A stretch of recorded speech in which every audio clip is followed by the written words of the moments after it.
Thank you very much for having me here. This territory is familiar to me. I've been here on several occasions before, and I'm always very impressed by people who come to the Norwegian Social Forum. You have a fantastic spirit in Norway, especially young people. I'm very fascinated by the way in which you grapple with new challenges all the time. My name is Yash Tandon. I come from Uganda. Presently, I am director in South Central. But for the benefit of the media here, if there are, I would say that I'm speaking in my personal capacity. So please be warned about that. Now, since I come from Uganda, I have to introduce something African here. I'll bring you greetings from Africa. But in Africa, we're a little more noisy than you Norwegians are. And we start with something like that, with slogans. And I will utter one or two. And you say, oh yeah! And that one does not need translation in Norwegian. You just say, oh yeah. So I will simply, to just waken us up, I would say, something that you can say, oh yeah, I would say, progress with people's democracy, oh yeah! Progress with peace and justice, oh yeah! Progress with, down with imperialism and war, down!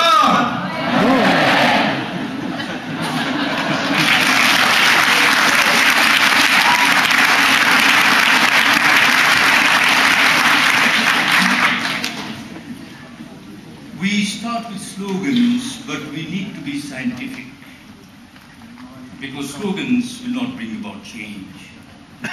Slogans can summarize our sentiment, but in order to be able to understand how change comes, we must be able to understand what the objective reality is there.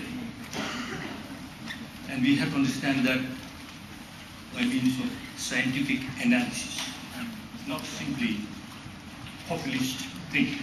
So we must analyze. We must analyze the word crisis. For example, what crisis? When I came in here, Marie said, welcome to the crisis. What crisis? We have no crisis. We have no crisis. The working people have no crisis. The system has crisis. The bourgeoisie has crisis. The corporations have crisis. The World Bank has crisis. The IMF has crisis. We have no crisis. We have opportunity.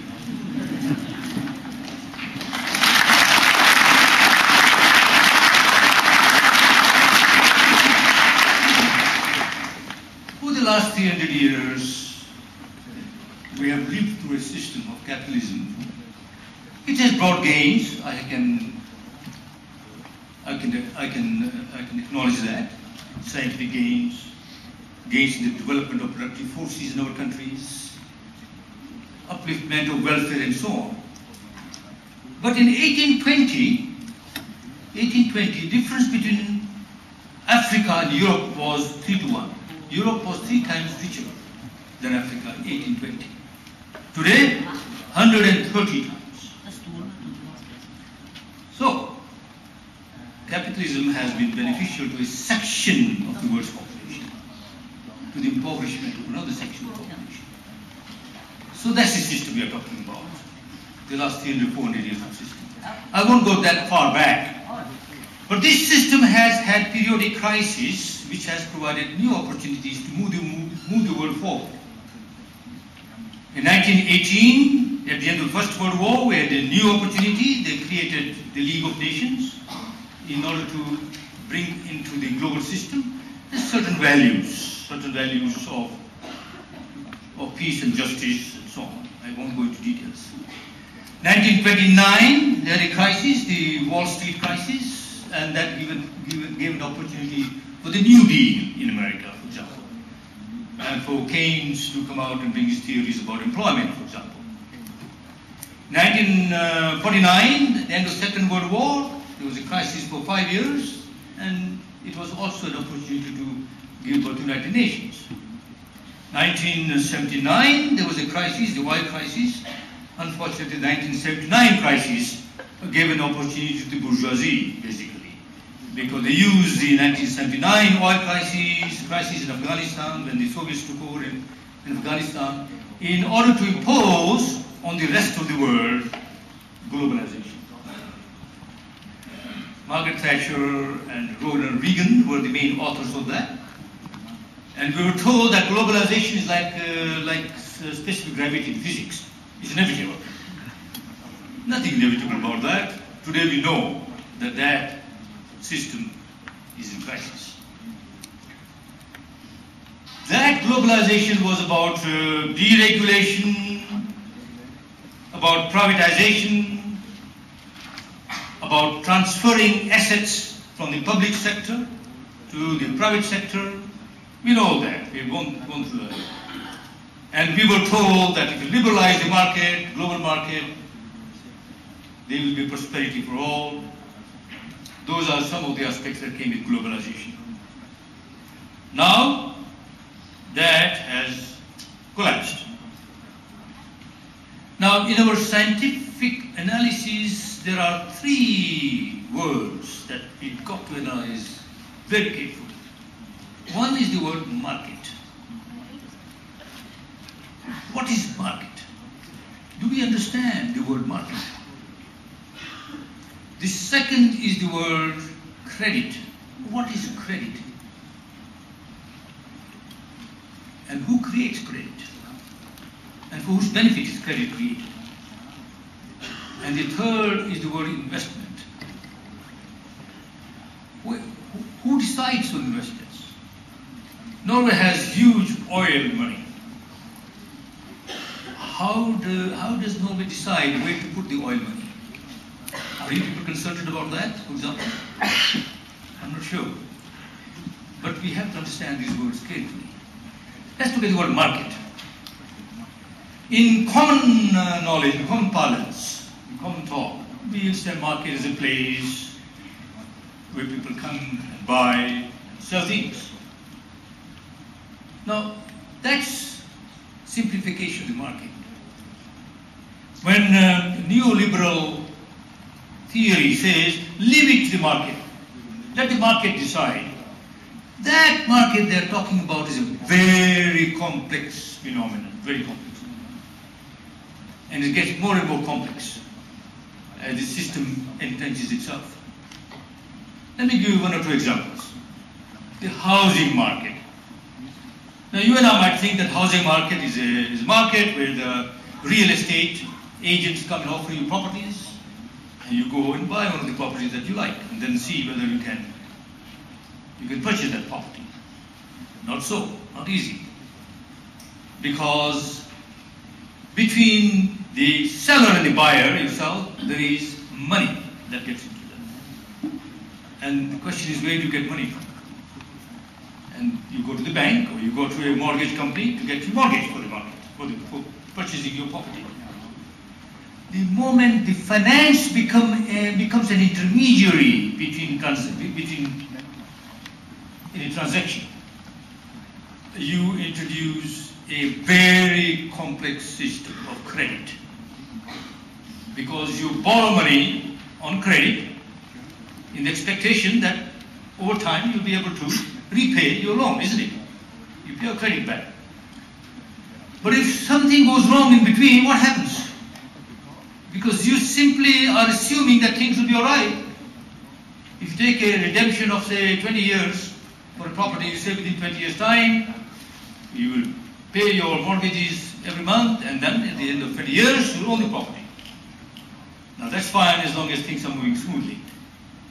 But things do not move smoothly under capitalism. Especially this period of capitalism. This period of capitalism is where finance is king. Everything is financialized. Everything is turned into monetary transaction. Now, in America, that's where they had the housing bubble. In America, the banks were awash with liquidity. Now, even that you have to understand, what is liquidity? What is money? What is liquidity? Because liquidity is not cash. I'll come back to the housing market in a minute. But we have to understand what is liquidity. Liquidity is not just cash.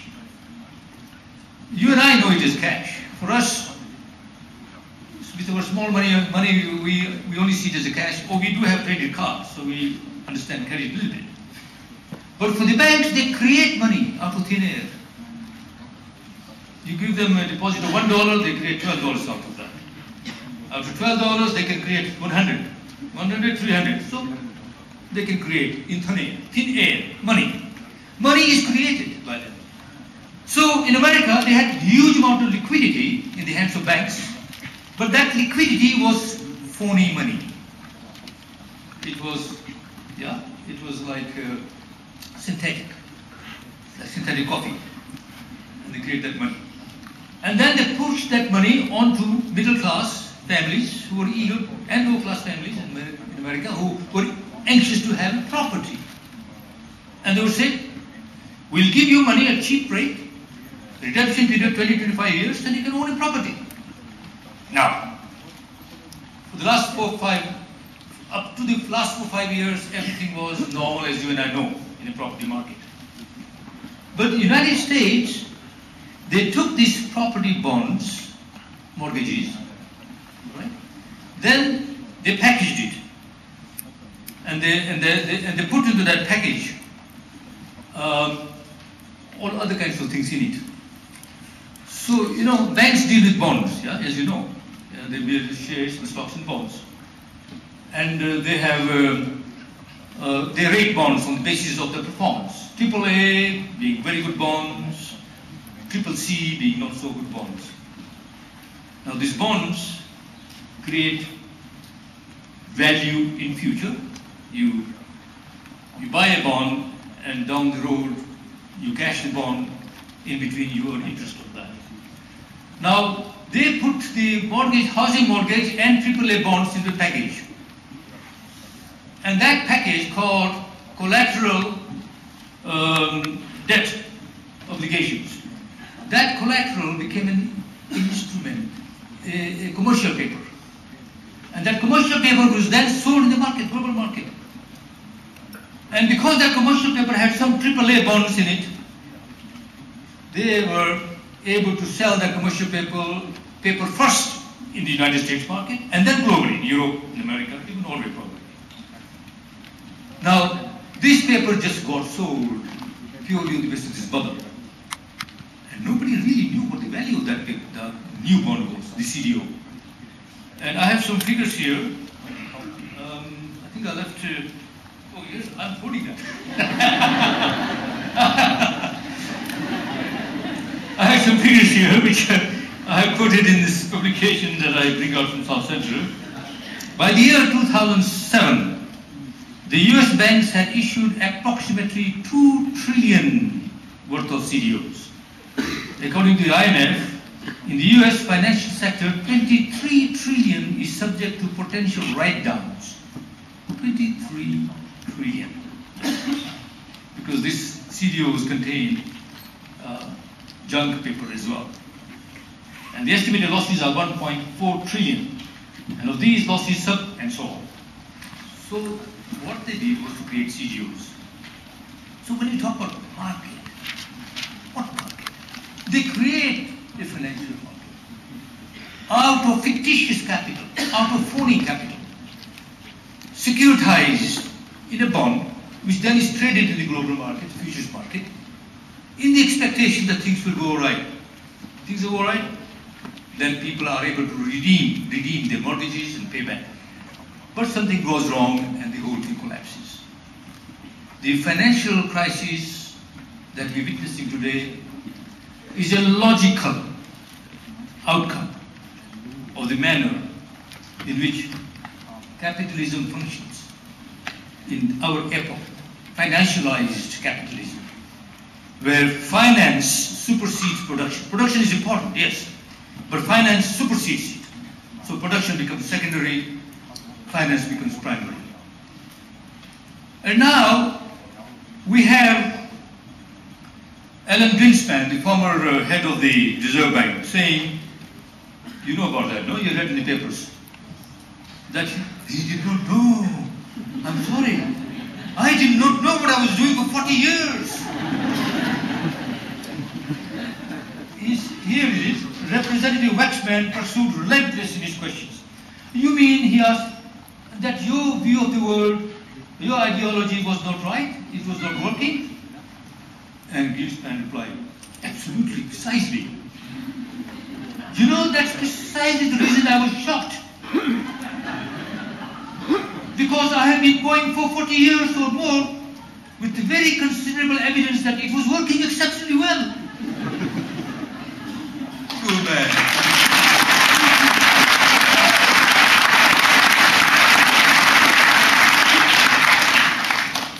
You know why you are clapping? Because you are clapping for an honest man.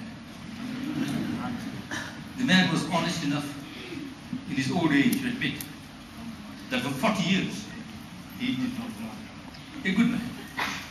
Because in the IMF, in the World Bank, in the World Trade Organization, in the European Commission in Brussels, and dare I say, many here too, Norway, the universities, the academia, Parliament maybe, there are people who don't know, but they won't admit. They won't say so. Greenspan was this honest about it. And we in the South, when we borrow money from the IMF,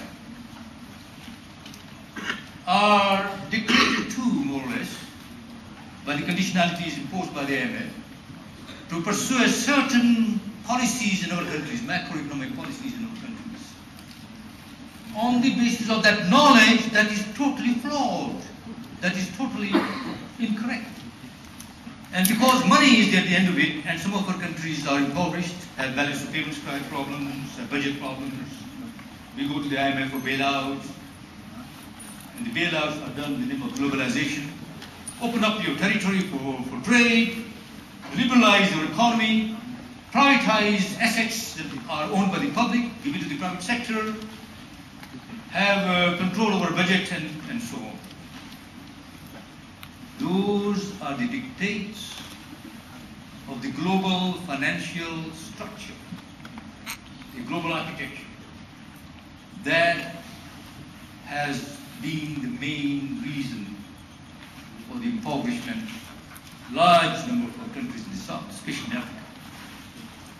Of course, there are countries like China and India that have better policy of managing their economy. They would not take everything the IMF says, and they would have maintained their policy space. But for most countries in Africa, they were not able to maintain policy space. They got themselves subjected to pressures from lenders of money, credit, that in fact impoverished many of our countries. Market still, I'm still on the market. Because we have food market and oil market. Have you noticed how the oil market has been going up and down? I mean, you sell oil in Norway. But they were very high, went up to $140, and now they're $60. Why suddenly? If they're talking about market, supply and demand in market, why are these gyrations? You know why? Why do you think about it? Because suddenly, of course, there is recession, and you can argue to some extent oil demand has gone down in countries like China and India. The prices, therefore, reflect that demand has gone down. But not that much, huh? And the reason for that is that a large part of the fluctuations in oil is on the basis of speculation. The futures market. Those who are trading oil trade down the road 3 to 5 or 10 years down the road. And they already, their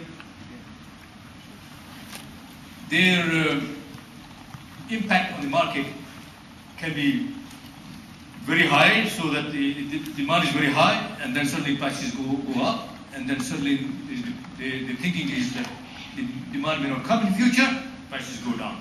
huge gyrations. Now you see, when oil goes up and down, there are many ramifications of that, for transport, so you know that very well. But consider what happens when the same thing happens in food. Because food, you will hear from newspapers in your own countries too, perhaps, that the food prices suddenly went up because suddenly Chinese and Indians started eating a little too much. And they were just buying too much food in the market, as if they had no right to food. But that's partly true, that they are eating a bit better. But that is not the reason, not suddenly why the food prices should go up.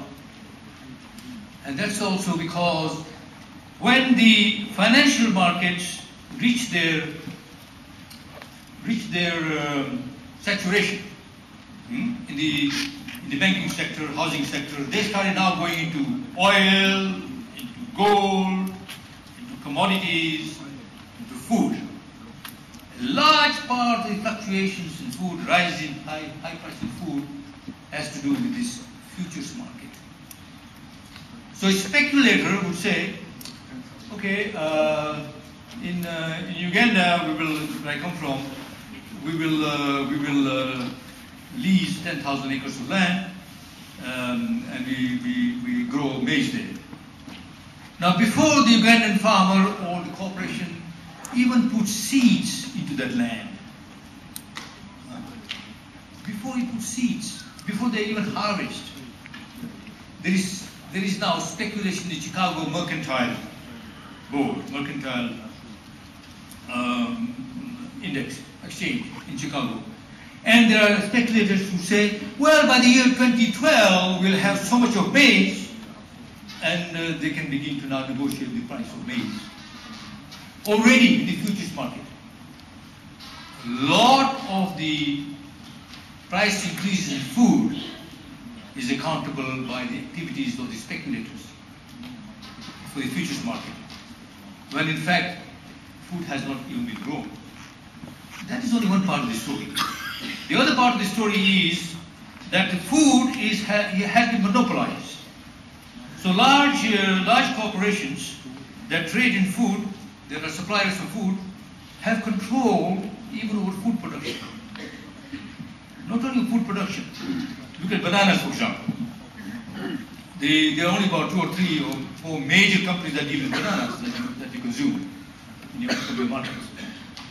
That is owned by just 2 or 3 big corporations who not only control the production but also the inputs that go into production, fertilizers, the pesticides, and they control that. And the growers have very little. The wage earners have very little out of that.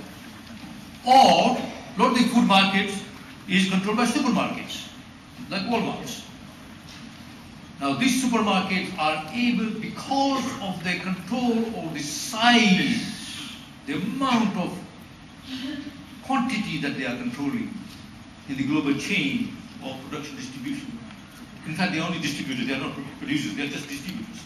They control huge power, economic power, that they are able to squeeze all those below that distribution line, right up to the producer level.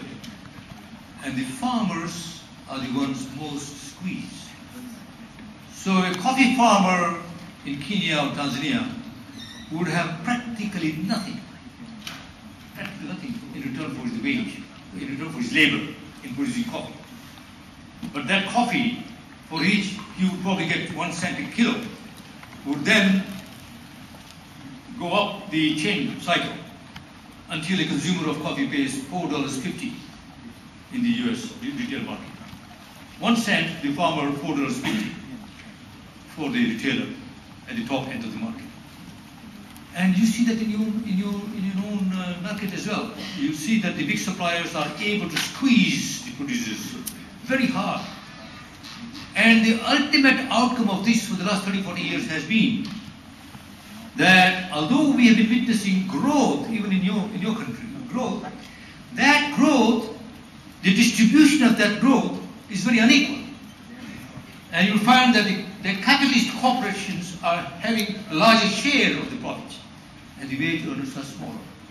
The ILO has done a study on this one, and the ILO has said, I have not figures right in front of my piece here, I've written another piece somewhere else, in which the ILO, I have ILO statistics, which says over the last 30, 40 years, the working classes have lost in wages huge amount compared to the corporations. So what we have seen is growth, but impoverishment of the working classes. Not only in my country, but also in your countries. In my country, it's even worse, because they were already very poor, and when they are squeezed, they are worse off than before. So the crisis that they are talking about, okay, the financial crisis, is their crisis. But we have been in crisis all this time. The people have been in crisis all the last 30, 40 years. For 30 years, they have pushed down our necks policies that have failed. For 30 years, they pushed down a system that takes away from the poor and gives to the rich. For 30 years, we've been enduring a system where those who control capital will control markets, will control housing, will control pharmaceutical products, will control seeds, will control distribution. These are the guys who have not talked about crisis all these 30, 40 years. They only talk about prosperity for them. Those were the years of crisis for us. Now is their crisis. We have an opportunity. It's different. The shoe is on the other foot. Now in that situation, I would say that there's just one or two other things I would say, then I would shut up. You can then take over from there. One is the importance of understanding the link between capitalism and war. There is a very close link between the two. The wars don't happen accidentally. There are, of course, political reasons too, but there are also economic reasons. And you would find that every time there is a recession or a depression, the warmongers become very loud. Armaments, rearmament has been a practiced strategy for depressed capitalist economies to revive themselves. After the 1929 crisis, or the Wall Street crisis, there was a huge upsurge of rearmament in Europe, in America, in Russia too. And that rearmament, because the New Deal didn't start until about 1939, 10 years later, after 1 29 minute crisis. left. Okay, I'll stop. See, I have been asked to shut up. So, the link between war. And after Vietnam, there was war too. After depression, the Vietnam War picked them up, Korean War. And now you have to be very careful, because Afghanistan-Iraq war has really boosted up the economy. But this time the war has gone very badly for them. And it has not been supported by the people. But careful, I think the rearmament will start once again, even with Obama there. I welcome Obama very much. I think he symbolizes a new world, and he's good there. But he could come under pressure in Afghanistan, for example, and in Israel perhaps. And Norway should think about this, because Norway is involved in Afghanistan. Do you want to rearm in order to fight war? Let me now conclude finally. Finally, I'll conclude because I told you that we have to be scientific. I want to remind you about a book that came out many years ago when I was a student by an American physicist called Revolution in Science. It's called Structure of Scientific Revolution by Thomas Kuhn. I don't know if you know this book. Thomas Kuhn. Oh, wonderful. There are people who know about this book. He made a distinction between what he called normal science and revolutionary science. Normal science deals with problems within a particular framework. And then there are problems, they call them puzzles. Now those puzzles are solved within that framework, within that paradigm. Yash? Revolutionary science. Stop. I have to stop. Sorry. Okay, we are in time for revolutionary science. All of it.